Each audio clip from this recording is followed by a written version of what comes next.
Remue ménage.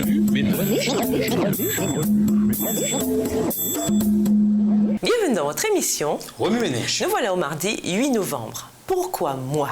Lisons Romains 8, le verset 28. Romains 8, verset 28. Nous savons du reste que toute chose concourt au bien de ceux qui aiment Dieu, de ceux qui sont appelés selon son dessein. Une compréhension limitée de Dieu peut entraîner une relation avec lui qui se fonde énormément sur le principe de cause à effet. Si je pêche, Dieu va me punir, et si je fais le bien, alors il va me récompenser.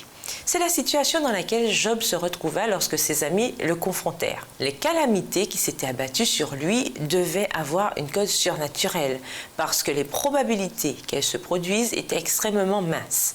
Par conséquent, ses amis étaient sûrs qu'il avait péché d'une certaine manière. Job, les chapitres 8 et 11.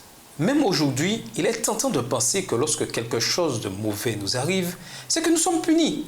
Il entre dans la nature humaine de demander pourquoi et de proposer maintes raisons. C'est sans doute une conséquence directe de notre péché. Ou peut-être que Dieu essaie d'attirer notre attention pour nous enseigner une leçon. Il s'agit peut-être d'un péché générationnel ou d'un dommage collatéral de la part d'un péché de quelqu'un d'autre. Nous pouvons penser que Dieu nous met à l'épreuve, qu'à l'instar de Job, il permet à Satan de nous tester ou qu'il utilise la situation pour faire éclater sa gloire. Voir Jean 9, les versets 1 à 3. Nous tendons à nous accrocher à au moins l'une de ces raisons et les utilisons en tant que mécanisme de survie pour nous aider à travers les temps difficiles. Cependant, le fait est que nous vivons dans un monde coupable. Toute ou aucune de ces raisons pourrait s'appliquer. Nous ne savons que rarement, pour ne pas dire jamais, pourquoi nous souffrons. Le péché a des conséquences naturelles, mais parfois, les méchants semblent prospérer. Dieu peut utiliser les calamités pour toucher un cœur dur, mais son succès dépend ultimement de nous.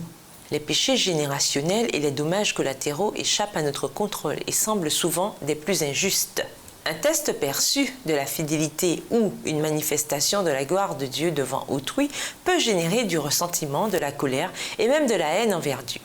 Le fait que nous vivions dans un monde pécheur n'est pas une raison qui nous satisfait. En fin de compte, nous devons avoir l'assurance que Dieu va nous aider à traverser les pires circonstances. Nous devons être sûrs qu'il va faire concourir toutes choses à notre bien. Romains 8, verset 28. Et parfois, nous devons lui faire suffisamment confiance pour accepter que la question « Pourquoi moi ?» demeure sans réponse.